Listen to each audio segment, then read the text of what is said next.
La saison du Real Madrid est peut-être déjà scellée en ce qui concerne le classement en Liga, mais la tension, l'émotion et les spéculations autour du club continuent de faire la une des journaux dans toute l'Espagne. À l'approche du déplacement à Séville, Álvaro Arbeloa s'est présenté face aux médias pour une conférence de presse qui s'est révélée particulièrement riche en révélations.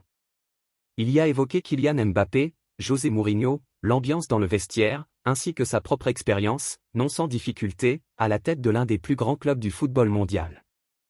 Pour les Madridistas, ce point presse a dépassé le cadre de la simple routine d'avant-match, il a offert une véritable immersion dans l'atmosphère actuelle qui règne à Valdebeba. Arbeloa a abordé sans détour plusieurs sujets sensibles, notamment lorsqu'il a été question de Mourinho et de la pression inhérente au fait de représenter le Real Madrid. Bienvenue sur Madrid Pulse. Votre rendez-vous incontournable pour suivre toute l'actualité du Real Madrid, rumeurs de transfert, coulisses du vestiaire et dernières révélations en direct du Santiago Bernabéu. Si vous êtes un amoureux du Real Madrid, abonnez-vous dès maintenant pour ne rien manquer des plus grandes histoires des Merengues. L'un des sujets brûlants de ces derniers jours autour du club concerne Kylian Mbappé. Des rumeurs faisaient état d'une certaine frustration de la superstar française suite à de récents événements en coulisses, certains médias tentant même de dépeindre la situation comme un conflit grandissant au sein du vestiaire. Arbeloa a totalement balayé ce scénario. L'entraîneur madrilène a expliqué que les réactions de Mbappé étaient tout à fait normales pour un joueur de son calibre, guidé par une telle mentalité et une telle ambition. Arbeloa a confié avoir personnellement demandé à l'attaquant français de rester serein, lui garantissant que la situation serait gérée en interne. Je lui ai dit de rester calme, que je m'en occupais, a expliqué Arbeloa. Il a également tenu à préciser que rien de ce que Mbappé a pu exprimer publiquement ne l'a surpris, puisque ces discussions avaient déjà eu lieu en privé entre eux. Les propos d'Arbeloa traduisent de l'empathie plutôt que de l'agacement. Ayant connu diverses fortunes au cours de sa propre carrière de joueur, l'ancien défenseur a affirmé qu'il comprenait parfaitement ce que ressentent les joueurs lorsqu'ils manquent de temps de jeu ou que leur rôle change de manière inattendue. Il a admis avoir traversé toutes les situations possibles dans le football, titulaire indiscutable, assis sur le banc de touche, et parfois même écarté du groupe. C'est pourquoi il comprend les joueurs comme Mbappé, qui ont ce désir viscéral de disputer chaque rencontre. En réalité, Arbeloa a souligné qu'il serait presque anormal qu'un joueur du statut de Mbappé ne manifeste aucun mécontentement lorsqu'il ne joue pas. Je ne comprendrais pas que Kylian Mbappé n'ait pas envie de jouer, a-t-il lâché. Cette déclaration a immédiatement attiré l'attention, car elle met en lumière l'esprit de compétition que Mbappé apporte au Real Madrid. Pour Arbeloa, la frustration du Français est clairement un signe positif et non un problème. L'entraîneur a également minimisé l'importance accordée au fait que des discussions privées soient étalées sur la place publique. Bien qu'il préfère que ce qui se dit dans le vestiaire reste dans le vestiaire, il a insisté sur le fait qu'il n'avait aucun problème à ce que les joueurs s'expriment honnêtement sur ces échanges par la suite. Pourtant, ces dernières semaines, plusieurs médias ont tenté de décrire le vestiaire madrilène comme instable ou difficile à gérer. Arbeloa a fermement rejeté cette idée. Je ne comprends pas ce concept de vestiaire ingérable, a-t-il affirmé avec assurance.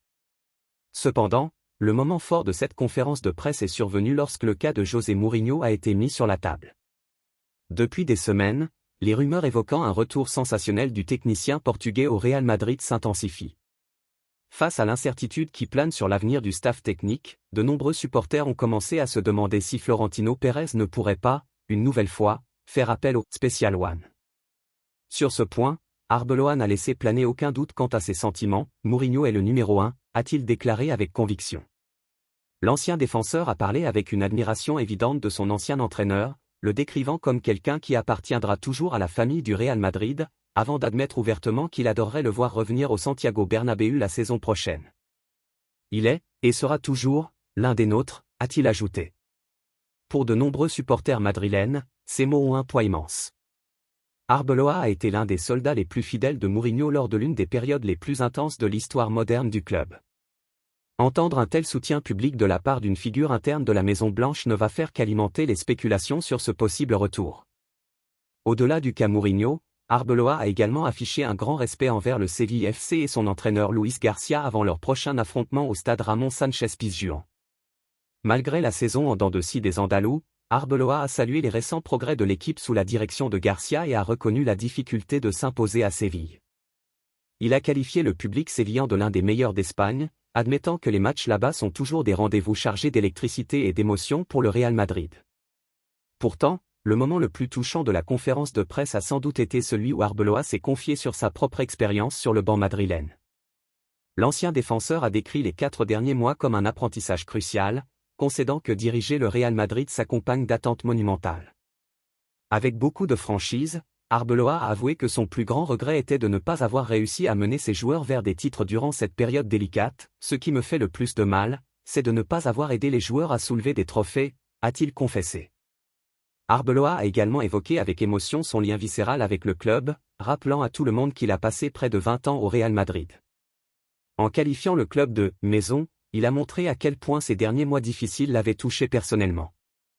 Alors que le Real Madrid se prépare à un nouvel été crucial, rythmé par l'incertitude, les rumeurs de transfert et d'éventuels changements d'entraîneur, cette conférence de presse d'Arbeloa a offert un regard rare sur les émotions qui traversent le club en interne. Entre la rage de vaincre de Mbappé, l'ombre de plus en plus pesante de Mourinho au Bernabéu et les confessions sincères d'Arbeloa, il est évident que le Real Madrid s'apprête à tourner l'une des pages les plus importantes de son histoire récente. Le Real Madrid aborde en effet l'un des étés les plus déterminants de ces dernières années, avec des bouleversements majeurs attendus tant sur le terrain qu'en coulisses. Le club serait sur le point d'ouvrir une nouvelle ère sous la houlette de José Mourinho. Avec la perspective de voir le manager portugais faire son grand retour au Santiago Bernabéu, les supporters trépignent déjà d'impatience à l'idée de découvrir ce que leur réserve l'avenir. De nouvelles.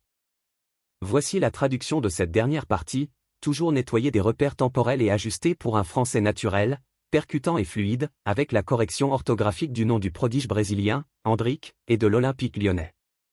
Suite et fin de la traduction.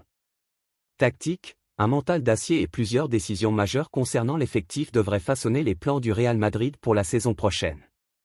Parmi les joueurs qui semblent déjà assurés d'en faire partie figure le jeune prodige brésilien, Endrick. Après avoir passé la saison loin de Madrid pour emmagasiner une expérience précieuse et du temps de jeu régulier, le jeune attaquant devrait revenir en Espagne pour bousculer la hiérarchie et se battre pour une place en équipe première. Endrick a passé cet exercice en prêt à l'Olympique lyonnais, où il a réussi à impressionner malgré les difficultés évidentes liées à l'adaptation au football européen à un si jeune âge. L'entraîneur de Lyon, Paulo Fonseca, s'est récemment exprimé sur l'avenir du Brésilien, admettant qu'il serait presque impossible de le conserver dans le club français au-delà de cette saison.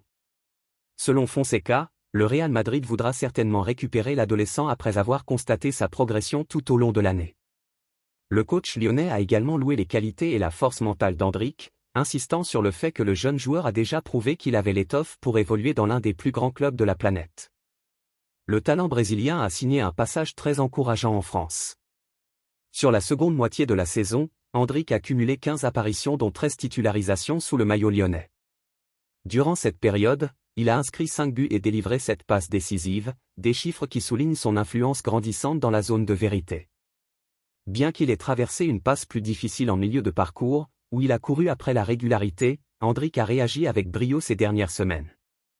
Le jeune homme a retrouvé sa confiance au meilleur des moments, s'offrant 2 buts et 3 passes décisives lors de ses 5 derniers matchs, rappelant ainsi à la terre entière pourquoi le Real Madrid le considère comme l'un des espoirs les plus brillants du football mondial.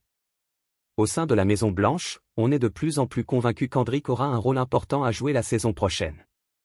Le Real Madrid aurait d'ailleurs déjà informé le joueur qu'il recevrait sa chance avec l'équipe première dès son retour, d'autant plus que Mourinho est connu pour valoriser les jeunes éléments qui affichent de la faim et de la détermination. Pour les supporters madrilènes, le retour d'Endrick s'apparente à une toute nouvelle recrue.